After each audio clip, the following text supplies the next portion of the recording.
وہ شکر گزار ہیں، جس کی وجہ سے وہ اپنے تحقیقی کام کو شروع کرنے اور پھر اسے مکمل کرنے میں کامیاب ہوئے۔ قابل ذکر ہے کہ راجندر کمار تیواری کا تحقیقی موضوع ریاست اتر پردیش کے تناظر میں عوامی خدمات کی فراہمی کے نظام کا مطالعہ تھا۔ اتر پردیش کی یوگی حکومت پر انسانی ہمدردیوں کو طاق پر رکھنے کا الزام لگاتے ہوئے سماجوادی پارٹی کے صدر اکھلیش یادو نے منگل کو جاری بیان میں کہا کہ بی جے پی حکومت میں ذرا بھی انسانی ہمدردی باقی نہیں رہ گئی ہے۔ اس وقت ٹھنڈ کا قہر چل رہا ہے اور اسپتالوں میں مریضوں کی بھیڑ ہے، دل اور سانس کے مریضوں کی قطاریں لگی ہوئی ہیں۔ انتظامیہ حکومت کی جانب سے نہ تو رین بسیرے قائم کیے گئے ہیں اور نہ ہی ٹھنڈ سے ٹھٹھرتے بچوں کے لیے گرم کپڑوں کا انتظام کیا گیا ہے۔ انہوں نے کہا کہ طبی سہولیات خستہ حال ہے، لوگوں کی زندگی سے کھلواڑ ہو رہا ہے۔ بی جے پی حکومت صرف عوام کو گمراہ کرنے کا کام کر رہی ہے اور غریبوں کا حق اور ان کا احترام چھین رہی ہے۔ پریاگراج کے جھونسی میں واقع ایک گیسٹ ہاؤس میں شبد سنستھان کے زیر اہتمام آل انڈیا کوی سمیلن ادبی پروگرام کا انعقاد کیا گیا۔ پروگرام میں امیٹھی کے ڈاکٹر ابوالقاسم عباسی کی کامیابیوں پر اس سال کے 2023 میں India proud book of record میں ان کا نام درج کیا گیا، جو کہ قابل تعریف ہے،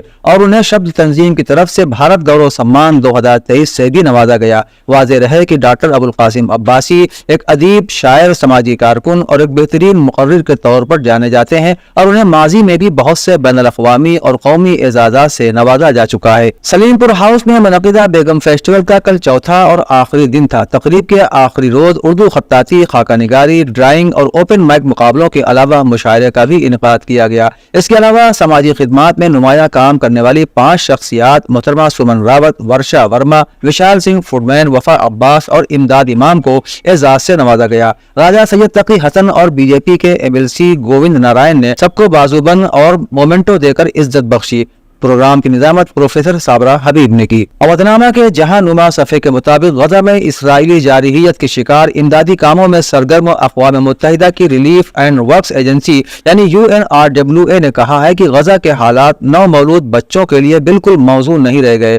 UNRWA نے ایکس پر ایک پوسٹ میں کہا کہ ہماری بہادر خواتین ہیلتھ ورکرز غزہ میں تاحال محفوظ رہ جانے والے آپریشنل ہیلتھ سینٹرز اور ہماری قائم کردہ پناہ گاہوں میں زچگی کے بعد یا دوران زچگی نازک طبی صورتحال کا شکار حاملہ خواتین کی دیکھ بھال کر رہی ہیں، لیکن ادارے نے یہ بھی واضح کیا کہ غزہ میں حالات نو مولود بچوں کے لیے بالکل بھی موزوں نہیں رہے۔ NGO نے بتایا کہ بھوک، پانی کی کمی، بیماریاں اور سرد موسم کے آغاز نے بھی بہت سے لوگوں کی زندگیوں کو خطرے میں ڈال دیا ہے۔ غاصب اسرائیلی فوج نے شام کے خلاف اپنی جارحیت کا سلسلہ جاری رکھتے ہوئے دمشق کے اطراف کو ایک مرتبہ پھر نشانہ بنایا، جس کے نتیجے میں متعدد افراد شہید اور زخمی ہو گئے۔ رپورٹ کے مطابق دمشق میں زینبیہ پر غاصب صہیونی حکومت کے آج کے میزائل حملے میں اسلامی جمہوریہ ایران کی سپاہ پاسداران انقلاب کے مشیر اعلیٰ سید رضی موسوی بھی شہید ہو گئے۔ شہید رضی موسوی نے شام کی جنگ میں تعاون کے تمام مراحل میں حصہ لیا اور صحرائی اور دمشق کے نواحی علاقوں میں ہونے والے جھڑپوں میں بھی حصہ لیا۔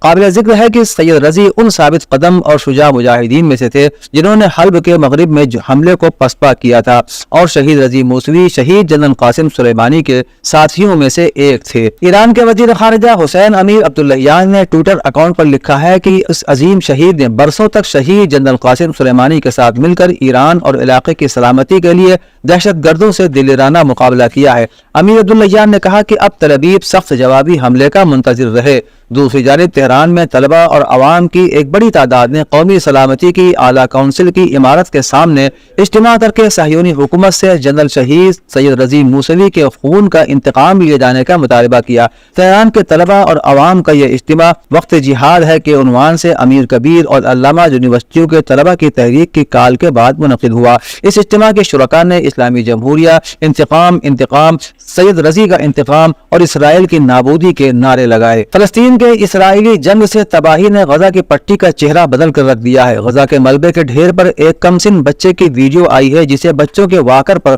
پانی کے گیلن لادے اسے کھینچتے ہوئے دیکھا جا سکتا ہے۔ ننھے فلسطینی بچے کی ویڈیو سوشل میڈیا پر تیزی کے ساتھ وائرل ہو رہی ہے۔ اگرچہ بچے کے نام یا اس کے مقام کے بارے میں کوئی معلومات نہیں ہے، مگر مقامی میڈیا نے بتایا کہ یہ منظر شمالی غزہ کا ہے، جہاں اسرائیل کئی ہفتوں سے زمینی حملے اور پرتشدد بمباری کر رہا ہے۔ امریکہ نے روسی صدر کے سیاسی مخالف الیکسی نوالنی کی حراست پر تشویش کا اظہار کرتے ہوئے کہا ہے کہ ماسکو کو اختلاف رائے رکھنے والوں کے خلاف بڑھتے ہوئے جبر کو ختم کرنا چاہیے۔ الیکسی نوالنی کو 2021 میں انتہا پسندی سمیت دیگر الزامات کی بنیاد پر قید کیا گیا تھا۔ امریکی محکمہ خارجہ نے الیکسی ایلیکسی نوالنی کی غیر منصفانہ نظر بندی اور ان کی صحت سے متعلق گہری تشویش کا اظہار کیا ہے۔ محکمہ خارجہ کے ترجمان نے جاری بیان میں 47 سالہ ایلیکسی کو بدنیتی کی بنیاد پر نشانہ بنانے کی مذمت کی ہے اور کہا ہے کہ حراست میں ہوتے ہوئے نوالنی کے ساتھ اگر کچھ بھی ہوا تو اس کے ذمہ دار وہی لوگ ہوں گے۔ اودھ نامہ میں شائع مضامین کو مکمل طور پر پڑھنے کے لیے اودھ نامہ کی ویب سائٹ